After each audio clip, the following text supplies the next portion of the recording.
Good evening and welcome to the Midnight Campfire. Come and take a seat. The night air is settling in, and it is almost midnight. I'm your host, KB, and I am glad that you're here. There is an old saying that every house has a story to tell. These stories are told through the gentle settling of old timbers, in the familiar creak of a staircase, or in the way wind travels through the trees outside. These little sounds are part of a home's character, some of us never stopping to wonder whether they might be trying to tell us something far more unsettling than we could ever imagine. Our story tonight begins with the discovery of a manuscript left within a home, its pages recounting the experiences of a young husband and a wife who believed they had found the perfect place to begin their lives together. Yet, as the days passed, the cheerful promise of their new home slowly turned their dream into a nightmare. It is, by every reasonable measure, a tale too fantastic to be believed, until circumstances outside the manuscript begin to suggest that perhaps fiction and reality are not always separated by so wide a margin as we would like to think. Tonight's story is titled, The House in Cypress Canyon. Suspense.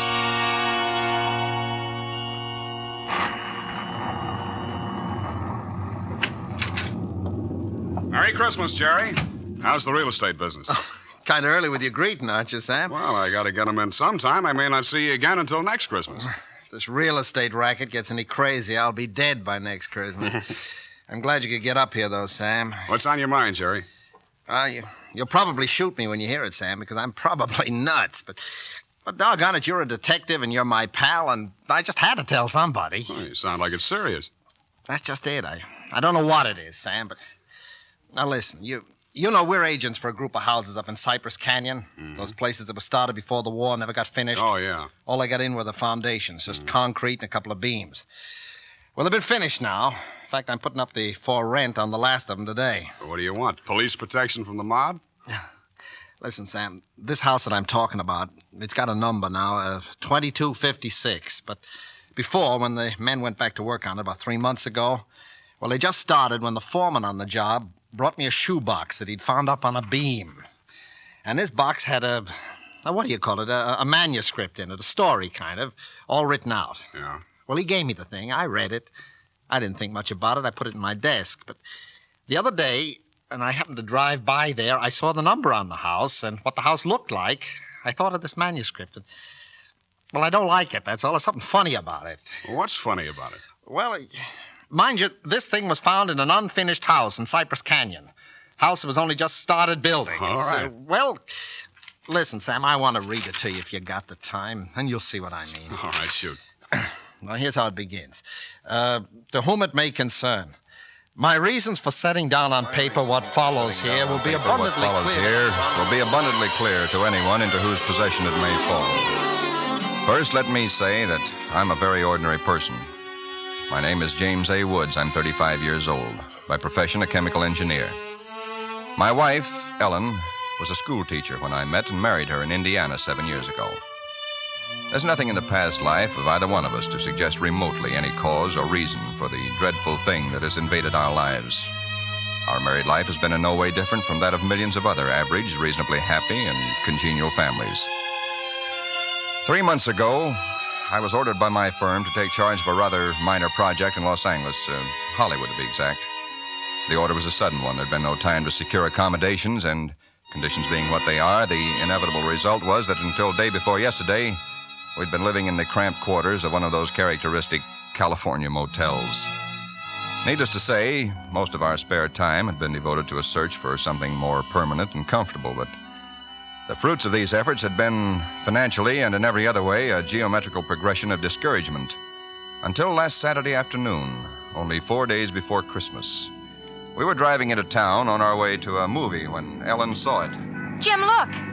What? That sign in front of that real estate office. Oh, yeah. But don't you see what it says? For rent, furnished, 2-bedroom house, close in, immediate occupancy. Yeah, uh-huh. Aren't you going to stop? Oh, Ellen, you know what a sign like that'd mean right out in plain sight in front of a real estate Oh, office? yeah, but Jim... Either they want $600 a month... We'll or- never know until we And if ask. it's any good at all, there are probably 50 people fighting for it right back there now. Well, honey, there's no harm in trying. Now, is there? You really want to go back? Oh, it's probably foolish, but what can we lose? Okay. Oh, darling, come on, cheer up. How do you know? Maybe our luck's changed. Maybe fate's gonna give us a nice new house for a Christmas present.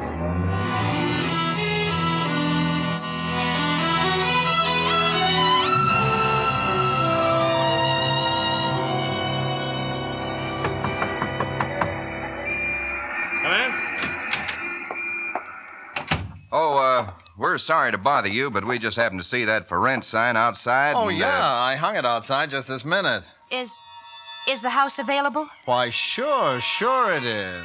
Let me introduce myself. My name is James A. Woods, and this is my wife, Ellen. How'd it do? Wow. Looks like it's fixing to rain. Yes, so it does, doesn't it?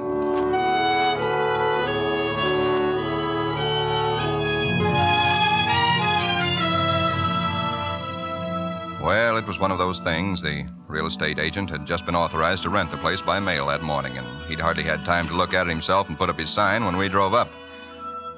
It was just an ordinary little California house about halfway up Cypress Canyon, number 2256. Just an ordinary, undistinguished little house. The agent didn't know much about it. Construction on it had been stopped by the war, and it had just been completed and furnished lately. Been vacant while somebody's estate was being settled, and now it was owned by a bank in Sacramento. Of course, we didn't Got care this about key all in the that. mail along with the authorization to rent. Only one there is, because you can have duplicates made. Yeah, seems to stick a little.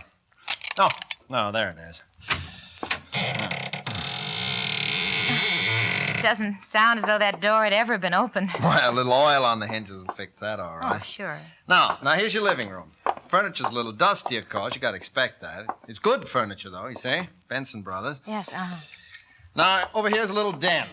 Panel, you see? Radio, fireplace. Really a very attractive little room, particularly for a man. Uh-huh, yep. Now, the bedroom's off the living room here. Everything's all on one floor, you understand? It's quite nice, I think. Yes. You can see you get the morning sun here. There's a view of the canyon through these front windows. You got cross ventilation. That's about all there was to it. It wasn't the best place in the world. It was small and badly built, but what would you have done? We took it with as little inspection as that. It was the Saturday before Christmas. And the very same evening, we were struggling up the steps from the road with suitcases and boxes and armloads of clothes and all the endless bric-a-brac that people collect and never know they have until they move. Ellen began unpacking, and I began moving things around and taking the worst of the pictures off the wall, doing all the little things that everybody does when they move into a new place and try to give it something of their own Don't be personality. such a sourpuss. You know, it's a roof over our heads for Christmas. That's more than we ever thought we'd get, isn't it?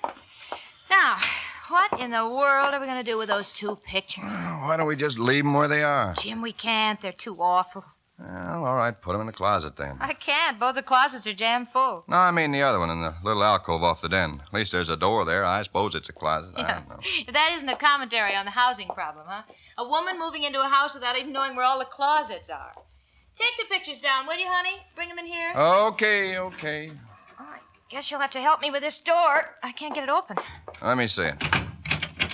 Well, of course you can't, silly. It's locked. Where are those keys we found on the desk? Here they are. No, not this one. Sure, this one won't work. No. Feels like an awful solid door for a closet. Oh, and that's one solid door in the house. No, this one won't do it either. Well, we'll just have to get a locksmith up here on Monday. I'll put the pictures behind the desk, okay? Yeah, all right.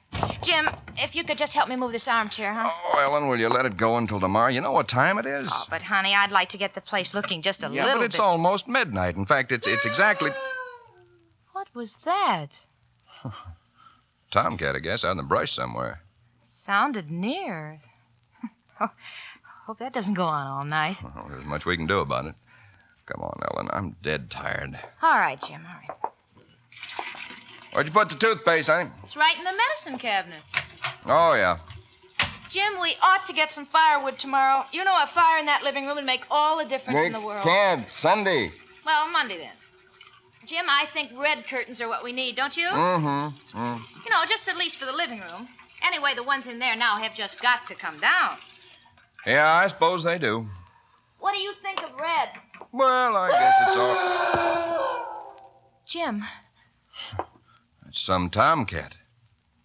Jim, it sounded in the house. Oh, now, how could it be in the house, Ellen? We've been over every inch of the house. Except that closet. Now, how could a cat or anything else be in a closet that's been locked up for over a year? Oh, I don't know. It's probably under the house. A wildcat or mountain lion or something. I hear they have them in California. Jim, I don't like Well, it. neither do I like it, but there's nothing we can do about it tonight. Well, maybe we ought to call somebody, the police or some don't neighbors. be silly, Ellen. You act like a kid. Come on, let's go to bed, huh? Well, all right, I suppose it is silly. Jimmy, did you lock the door? Yeah. Can I turn out the lights now? Yeah. All right. Good night, Ellen. Sleep tight. Good night, Jim.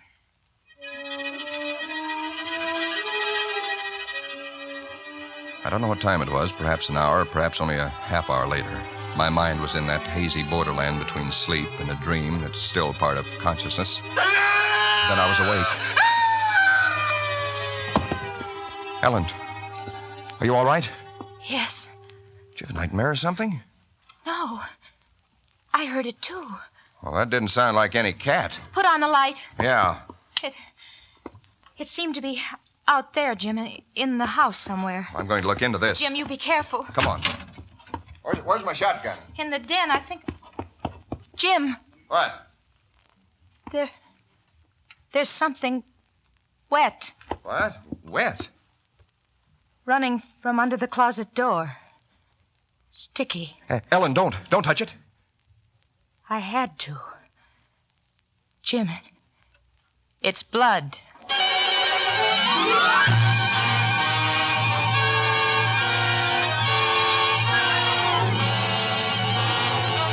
For Suspense, Roma Wines are bringing you Robert Taylor in The House in Cypress Canyon. Roma Wines' presentation tonight in radio's outstanding theater of thrills, Suspense.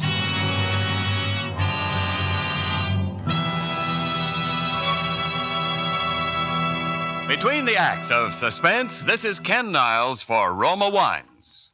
These days before Christmas are busy ones indeed, yet smart hostesses everywhere find time for shopping and distinguished home entertaining later.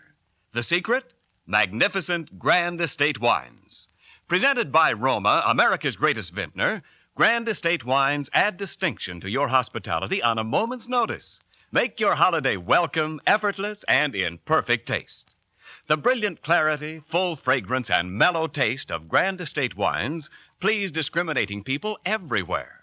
For Grand Estate Wines, limited bottlings by Roma, are born of choicest grapes, then patiently guided to superb taste richness by Roma vintner skill, necessary time, and America's finest winemaking resources. Delight your guests with Grand Estate California wines. For entertaining, medium sherry, ruby port, or golden muscatel. For dining, Burgundy or Sauterne. So insist on Grand Estate Wines and enjoy the crowning achievement of vintner skill.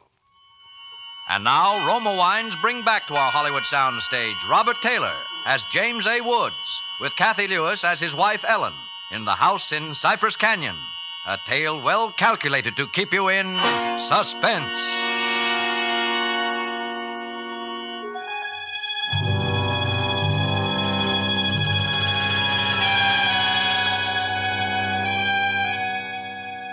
It cannot be too difficult to understand from the foregoing why I've taken the pains to set down in writing the events related here.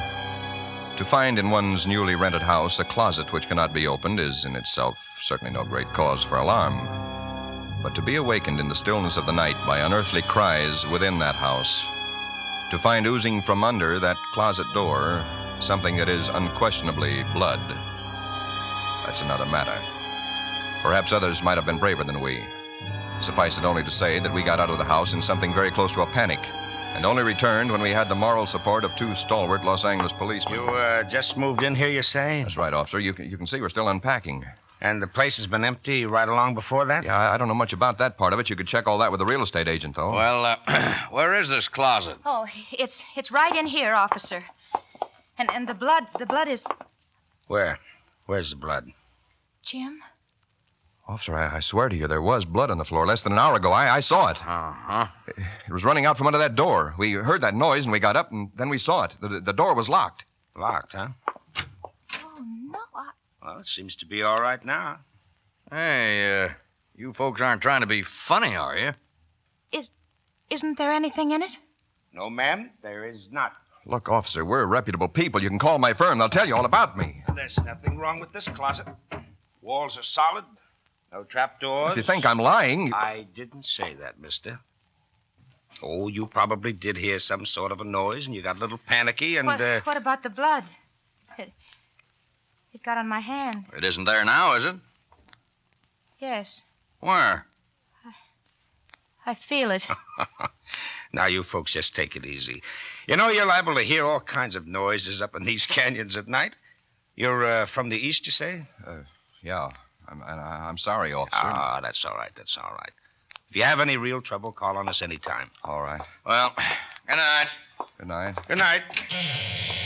Hey, you ought to have this door fixed. That's enough to scare you. Yeah, we're going to have it fixed.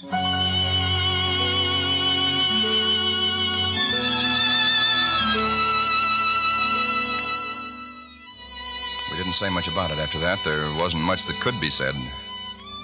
The next day, I went down to a lot and bought a little Christmas tree and some trimmings, and we tried to pretend we were cheerful, but there was an uneasiness between us that had never been there before. Ellen seemed tired and listless. Several times during the day, I noticed her washing her hands with a brush, scrubbing the one that had touched the blood. That night, we each took a sleeping pill and went to bed.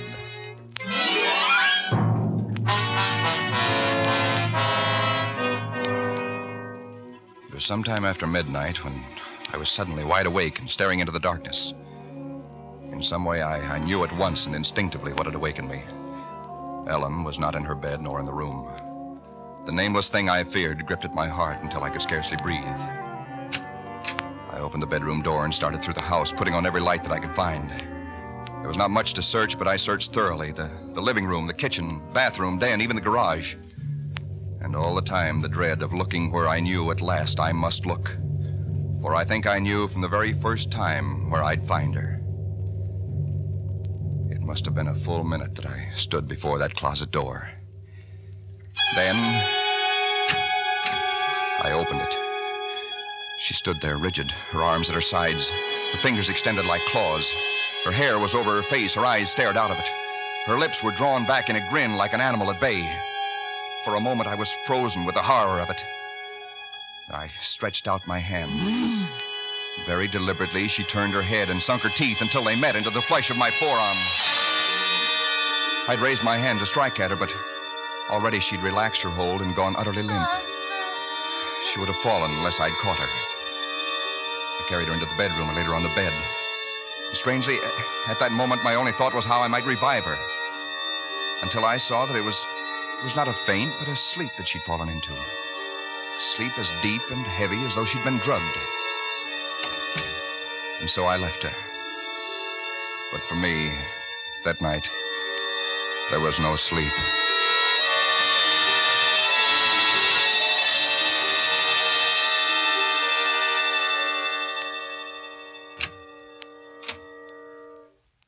Jim? Yes, Ellen? What are you doing up so early? Oh, I got a little restless. Went out to make some coffee. Oh. Oh. I had the most wonderful sleep. And I feel so rested. Do you? Mm-hmm. Jim, What? what's the matter with your arm? Oh, I just heard it. Why, honey, it's terribly swollen. Let me see it. No, it's all right, Ellen. Oh, it isn't all right. You've got to see Dr. Wesley right away. Sure, I will. No, I now will. you promised me, Jim, that you'll go the first thing this morning. How'd it happen? Why, there was a dog. A dog? Yeah, I heard him trying to chew through the screen door. I went out to chase him away, and he bit me. Well, you mean there's all that racket and I didn't even wake up? No, Ellen, you didn't even wake up.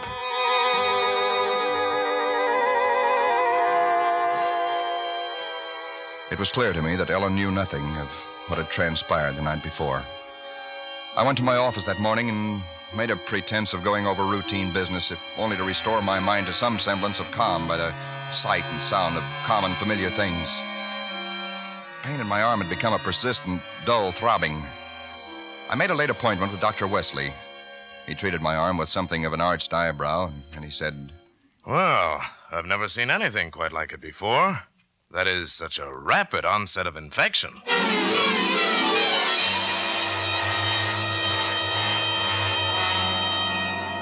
It was dark when I left his office. I hadn't realized it was so late. Driving home, my car seemed sluggish until I saw the needle on the dashboard and realized that I was pushing it to the utmost of its speed. That I was racing home to prevent something before it was too late, before the darkness had conspired against me. For somehow I already knew with certainty that it was the darkness and the night that I had to fear. The curves of the canyon seemed endless. And then the cold fear leaped up inside me. My house, too, was dark. I went slowly up the stone steps from the road, looking, praying for some sign of light or life. There was none. The house was empty. Ellen was gone. I looked with the same self-torturing thoroughness, and in that closet first of all, knowing as I did so that it was hopeless. And so, alone in that empty house, I waited, powerless and helpless now, deadened in thought and will, empty as the house itself, save only for the overwhelming sense of a terrible foreboding. It was sometime in the early hours of the morning, and I snapped on the radio, shortwave. Why? Surely a minor question now. I only know that I did. And then I heard it. Car 58, car 58, go to Laurel Canyon, the 4000 block. A report that a man has been injured or attacked. Condition thought to be critical. Ambulance will follow. That is all. I was there almost before the police, edging my way through the little crowd, staring down at the man lying there in his white uniform under the streetlight. Yeah, the milkman, poor guy. I heard him scream, but when I got here, he was just like this. There's nothing around to stand back, stand back. Please stand back. Well, you again. I heard it on the radio. I lived just down the road. Yeah, I remember. What happened? Well, take a look. Maybe you can tell us. He was dead, and he was lying on his back, and his throat had been torn out as though by the fangs of some wild animal.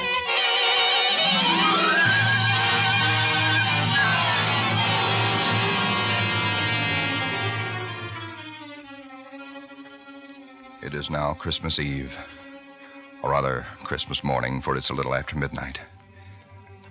I've been waiting here in the stillness of this empty house for nearly 24 hours, waiting for the end. Already once tonight I've heard that dreadful wailing cry somewhere in the hills. I've nailed up the closet door, but that I know is childish and useless. My arm is horribly swollen and turning black, but that's nothing. It's another end that I foresee, as surely as other men foresee the rising of the sun. I hear the cry again. It's nearer now. I shall leave these notes in a sealed envelope and put it in a shoebox, in the hope that someone will give credence to these dark and terrible events, if indeed such nameless horrors can ever yield to mortal understanding. As for myself, I feel no longer any fear or even sorrow, only a desire that the end and the thing that I must do may come soon. And it will be soon, I know. Yes, for there is someone at the door.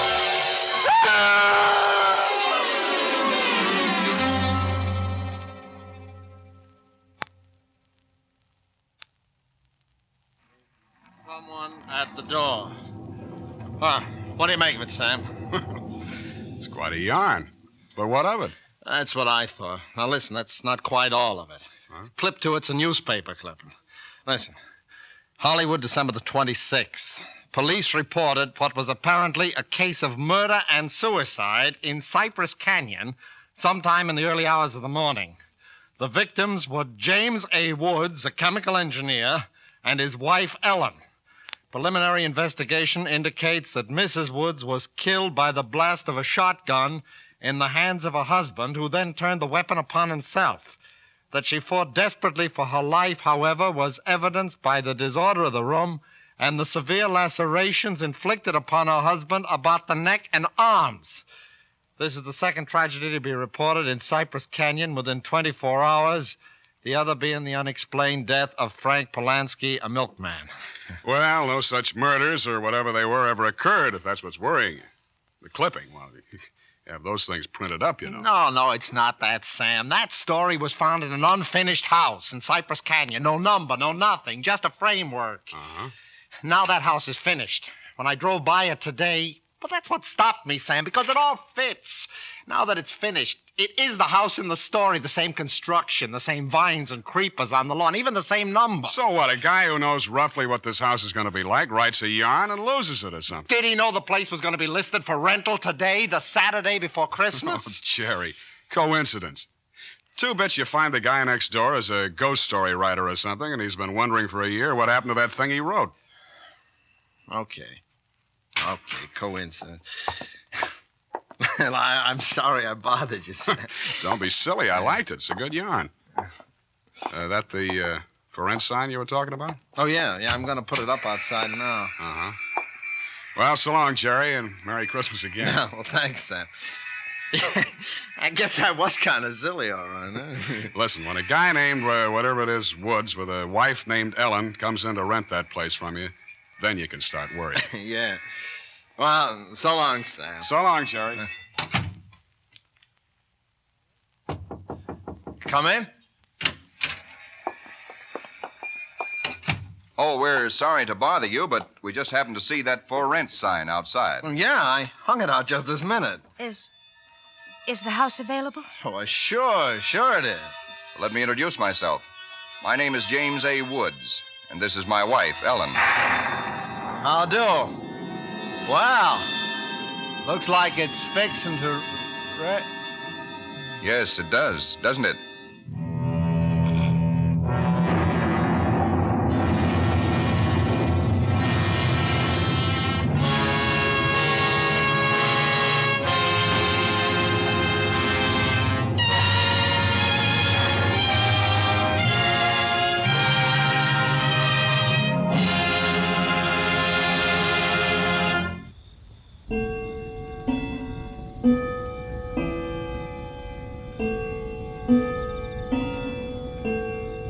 It seems we've reached midnight.